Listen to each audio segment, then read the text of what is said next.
It's time for Mother Lode Views, a look at the issues important to the quality of life in the Mother Lode. Mother Lode Views is brought to you by Nate's Tree Service. No job is too big or too small. Call 532-2460.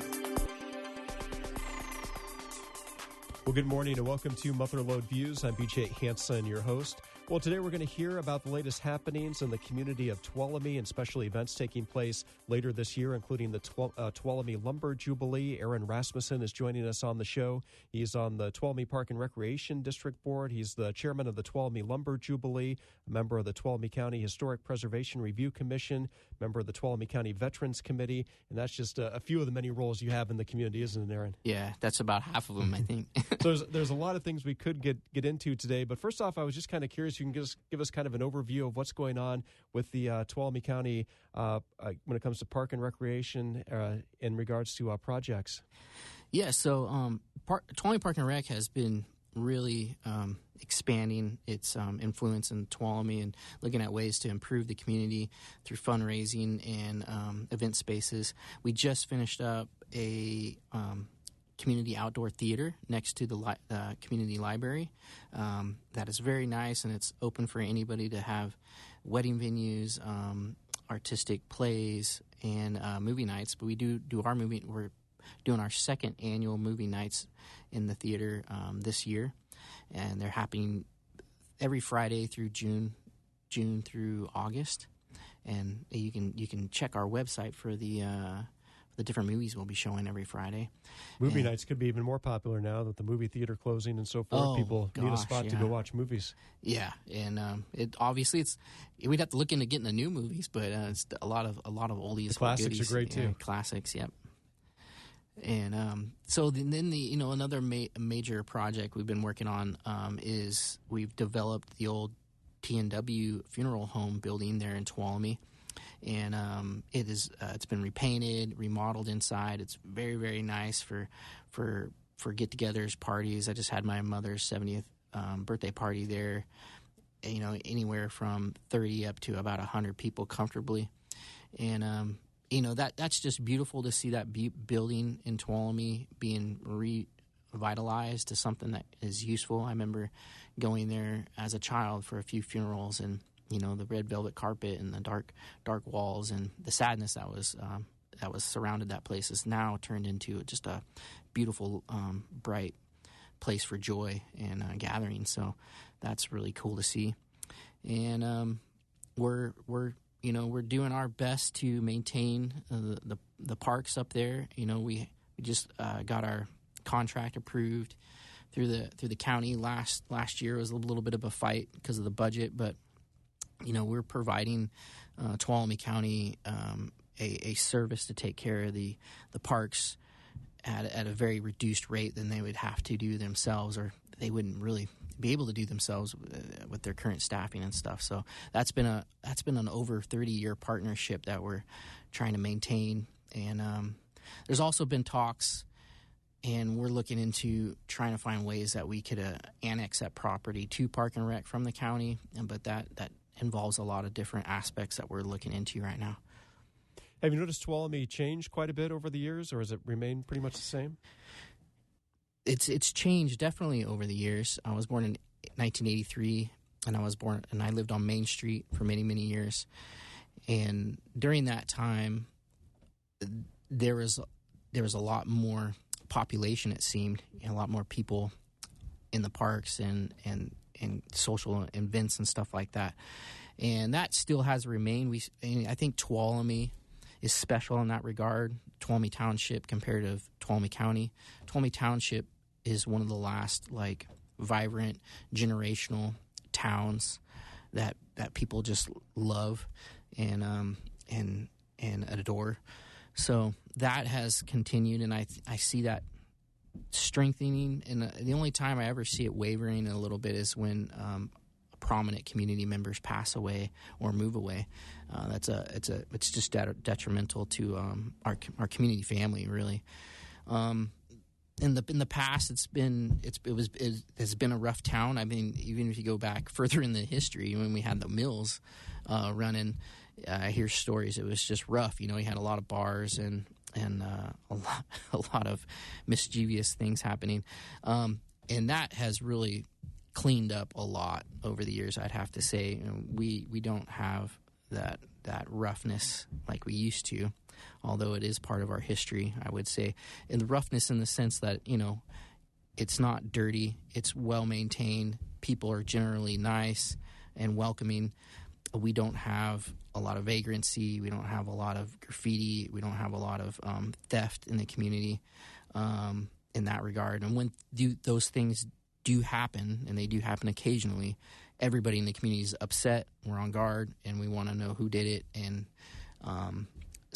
even when it comes to the kids are really well behaved, because if they're not, we all know whose parents who, whose kids who, and we take care of it as a community in a healthy way. So, and I see that the future's bright. I mean, we have obviously losing the general market was a really huge blow to a lot of especially our elder community members that live there that can't travel very far.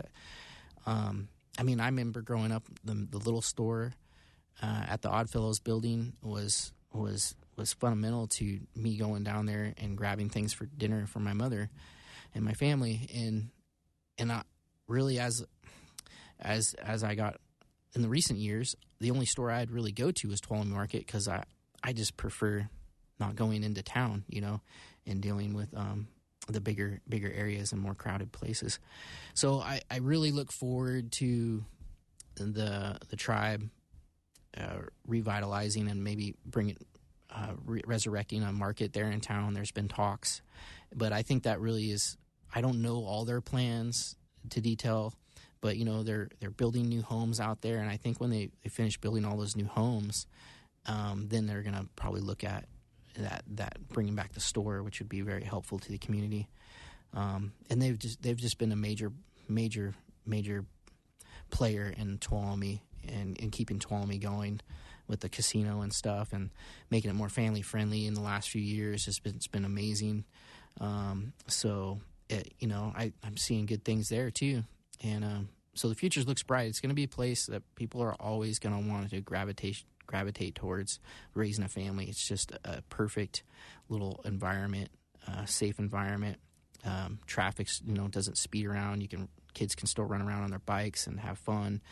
I take my goddaughter and my son down to the park almost daily to play after school. It's just, I don't know. It's just a dream. It's a dreamy place. Mount Havilah on the hill with the Veterans Cross. Havilah is a biblical name for just paradise, and it just reminds me of that so much. I've noticed it's really vibrant too when you have those farmers markets and concerts in the park over the summer. Yes, the concerts in the park are, sometimes we get upwards of 1,000 people in that park, and it's just amazing. I remember a few years back, I had a friend of mine, Mike from down south in Riverside. He visited me for a few days, and I took him to the concerts in the park on a Wednesday, and his mom called him, and he's sitting there on the phone, and I could hear him talking to his mom going, "Mom, there's like hundreds of people in this park listening to music, and everybody's nice, and no one's fighting or arguing." And it was just a different world for him, It's just never seen that before. And I think those are the type of things that we take for granted in our small community, that this is special what we have here. You take a quick break. We're talking with Aaron Rasmussen on this weekend's Mother Lode Views, focusing on Tuolumne projects that are taking place in the community. We're also going to get into the next segment about the Tuolumne Lumber Jubilee. That's a major event for the community of Tuolumne that always takes place over the summer months. We'll get into some other items as well later in the show. Mother Lode Views is brought to you by Nate's Tree Service, where no job is too big or too small. Nate's Tree Service does more than trim trees. Nate's will remove tree hazards, clean storm damage, provide CDF fire clearance, eliminate beetle infestation, chip brush, and so much more. Nate's Tree Service is licensed, bonded, and insured. They even carry workers' comp for their employees for your protection. No job is too big or too small in the Tri-County area for family-owned and operated Nate's Tree Service. Call 532-2460. That's 532-2460.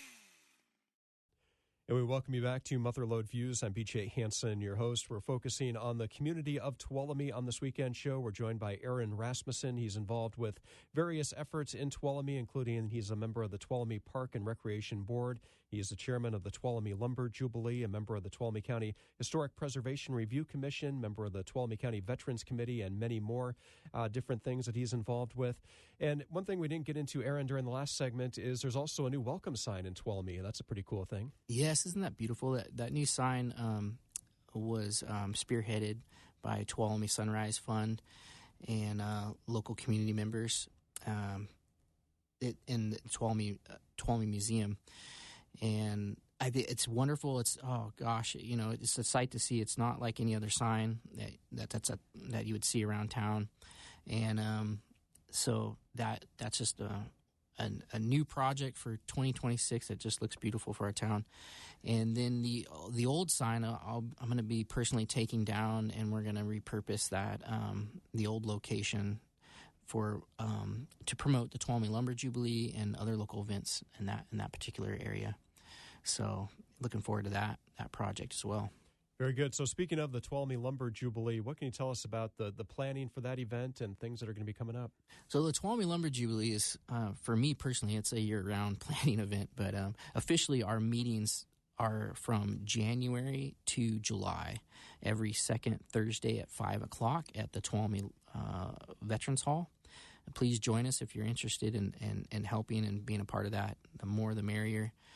And we're kicking off this month with donkey basketball. It's been a traditional fundraiser for us on February 22nd. You can get pre-sale tickets at Tuolumne Park and Recreation District Office. And at the door, it'll be about $3 or $5 higher. So please get your pre-sale tickets. And the other thing that I'd like to let everybody know and encourage everybody to help us with is finding queen candidates. So any student that's graduating 8th grade to graduating high school is eligible to run as a queen candidate for our 77th Tuolumne Lumber Jubilee. And that's a major part of how we fund the Tuolumne Lumber Jubilee. The whole thing is funded by donations and fundraisers.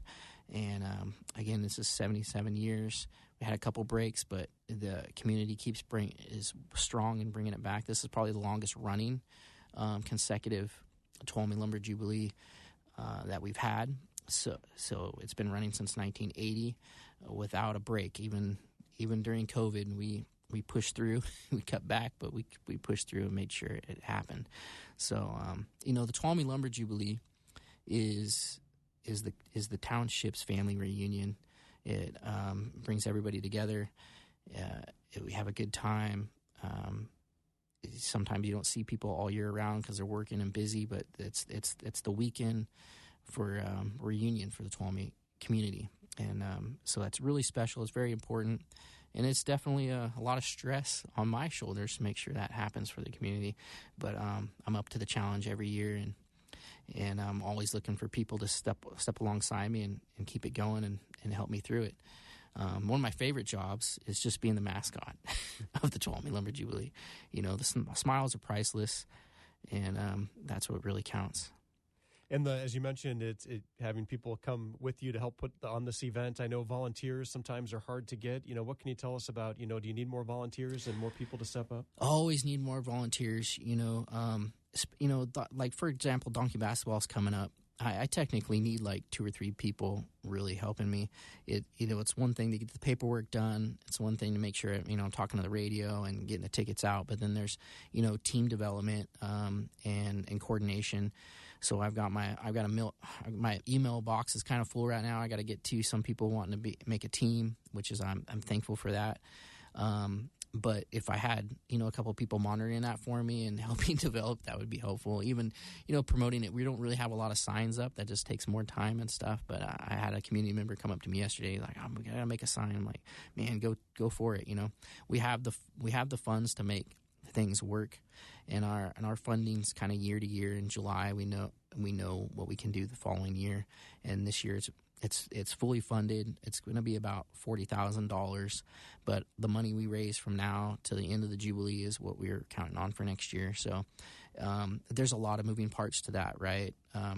From organizing the carnival to just the paperwork that's involved with the county, insurance, and stuff like that, and then the coordinating, getting the logs. Thankfully, we still have like Armstrong Logging, is a local family-operated logging business that helps provide those logs. Without them, where else would I find the logs? SBI comes alongside of us, but they work with these contractors that actually take the wood down in the forest. So there's a lot of aspects to that. Then there's this vending, having people help me with the vendors, getting them organized and them taken care of, because the whole park gets full. And this year we're looking at overflowing into the T&W building and the Reed Park. And so in that aspect, those things get big, and there's, the more volunteers and more hands-on, the more things move smoothly in this event, because it is a huge event. It's a 3-day event, but there's a week prior of setting up, there's a couple days of taking down, and then there's just months and months of planning and coordinating, and then I to fail to mention coordinating sponsors, communicating with the sponsors, how we can incorporate the sponsors, how we can benefit them in the way that they're benefiting us to put the program on. That in itself needs more hands. So right now we got 4 main staff members that run it: myself, Dave Panetta, Kathy Bergevin, and right now Jasper Porter. But those are just the main hitters. We need so many other hitters to come alongside us and help us, from scorekeeping at the Donkey Basketball to monitoring the park the whole 3 days. Because we got music going on, you got sound equipment that's got to come up and down, we got safety nets that got to come up and down, and just the setting up the logs, and not to mention the cleats, the tug of war. The tug of war teams spend a lot of time practicing, making sure they're conditioned for what they need to do, but also we have to maintain the cleats, and we have to make sure they're set up right, and it's the last cleated tug of war in the world. The tradition and the know-how to do it is relying on us that are doing it in the community. So all these things are special, and they can be taken for granted very easily, and they can disappear very easily. And will it affect us daily? And no, not really, but it does affect us as a community, and how important it is for us to work together, stay together, and create an environment that we can all enjoy and take pride in. Yeah, you mentioned some people probably could take for granted that this Tuolumne homecoming is just going to happen every year, but if you're a business or a potential sponsor and you want to help out, what's the best way to reach out to you? Best way to reach out to me is contact me by my phone number. My phone number is listed on our website. If you go to lumberjubilee.org, it'll take you right to the Tuolumne Lumber Jubilee site. Also, there's motherlodetimbersports.org, which lists all the Sierra Nevada logging events that I coordinate. I'm, as a government official, you can get my number from Tuolumne Park and Recreation District. Pretty much, you don't have to ask too many people before you'll find somebody with my number, and that's fine. That's what I'm here for. I'm here for the community. I'm retired. I'm thankful for the career I had in the military, and it's given me this opportunity to give back to the community, and that's really what I do day to day. Is what keeps me going day to day is giving back. And I'm thankful for the country to give me the opportunity to serve and to give me a retirement. So. Need to take one more break. We're talking with Aaron Rasmussen on this weekend's Mother Lode Views. Mother Lode Views is brought to you by Nate's Tree Service, where no job is too big or too small. We'll have our final segment in just a minute. Nate's Tree Service does more than trim trees. Nate's will remove tree hazards, clean storm damage, provide CDF fire clearance, eliminate beetle infestation, chip brush, and so much more. Nate's Tree Service is licensed, bonded, and insured. They even carry workers' comp for their employees for your protection. No job is too big or too small in the Tri-County area for family-owned and operated Nate's Tree Service. Call 532-2460. That's 532-2460. And we welcome you back to Mother Lode Views. I'm BJ Hansen, your host. We're talking with Aaron Rasmussen on this weekend show. He's involved with various projects and initiatives in Tuolumne, and he's also involved with various veterans groups as well. As I mentioned, he's a member of the Tuolumne County Veterans Committee and many other organizations that he takes part with. So what is kind of happening and taking place right now when it comes to veterans-related matters? So veterans-related matters are pretty well taken care of in Tuolumne in regards of Veteran Service Office. Tuolumne County funds our Veteran Service Office in it. I'm not joking, or I'm not lying by any means. It is one of the best Veteran Service offices in Northern California. So it's well-staffed. Any veteran that needs benefits, please call them, make an appointment. They're great people, and they will help you through a lot of things. And also, if you're not a veteran but you're a survivor of a veteran, you may have benefits out there that you need to ask about as well. So please, veterans and survivors of veterans, please contact the local VSO and talk to them about your concerns. Other things that the biggest thing that we're facing as veterans in our community is lack of participation. Our veterans are getting older and our ranks are getting smaller. One thing to note is that, Vietnam veterans make up about 70% of our veterans organizations, and they're pushing their 70s and 80s currently. And so as those numbers dwindle down, our veterans organizations are getting squeezed harder and harder for participation. All these organizations need elected officers. Usually it's about 7 elected officers, and those seats are hard to fill sometimes. When I think about another issue that we have as far as veterans goes is manning our honor guard. Every time a veteran passes away, we provide them a flag and a service and a 21-gun salute and bugle call, which is very wonderful ceremony if you've ever had the pleasure of seeing. So that's important to us as veterans to maintain. It doesn't, we can maintain that without our organizations to a certain degree, but our organizations is what brings us together and creates the veterans community and social environment that's really important. I love going to my veterans meetings because I'm visiting veterans that I don't see all month, and if I don't see them, I'm concerned. Like, hey, do you know where Joe is? Have you seen Dave? Like, that's part of that is taking care of one another and making sure we're good. And we have funding to help veterans as well with bills or needs. So that's important to be involved in the veterans organizations as well, just in case you do come on hard times. You have brothers and sisters that are willing to help you, and we have funds for that. So I just encourage you, if you're a veteran, please look into the American Legion, look in the local VFWs. We have 2 local VFW posts, but we're on the verge of going down to 1. So please contact them. We also have an arm of the DAV still here in Tuolumne, and again, our Vietnam Veterans of America were a major part of bringing veteran services to Tuolumne County and making them as good as they are. And we still have as the Vietnam Veterans of America kind of fades, we still have the Vietnam Associates of Vietnam Veterans that anybody is actually welcome to join and be a part of. And so I'm a part of that mainly because my dad was a Vietnam veteran, and I understand the Vietnam veterans and in that way, and many of them are my friends, and I consider them family.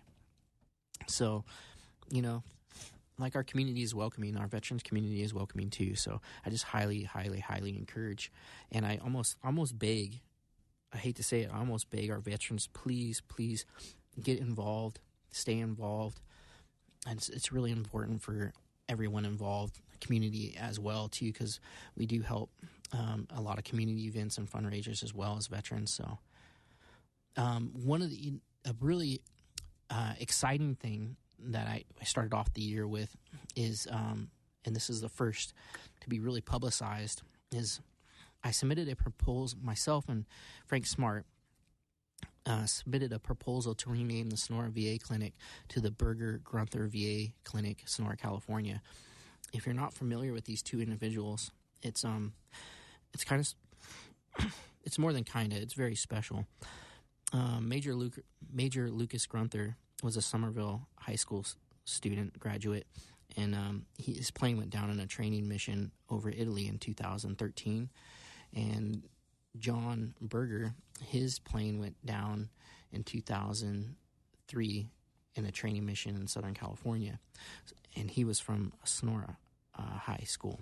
So you have two local high school graduates that kind of ended their career in a tragic way, and we want to remember them. We want to honor them. We want to remind the community about them, and we've submitted our proposal to Tim McClintock's office. They've received it. We're waiting back to see how it's going to move forward. It should be a very simple process as long as Tom McClintock signs off on it, which I'm sure he will, and the Secretary of the VA. Then we'll probably look forward to that in the future, a little dedication. So I'm really looking forward to that. And yeah, definitely keep us posted on that as things unfold. And you can find more information on that at on Facebook at our VFW Post 4748.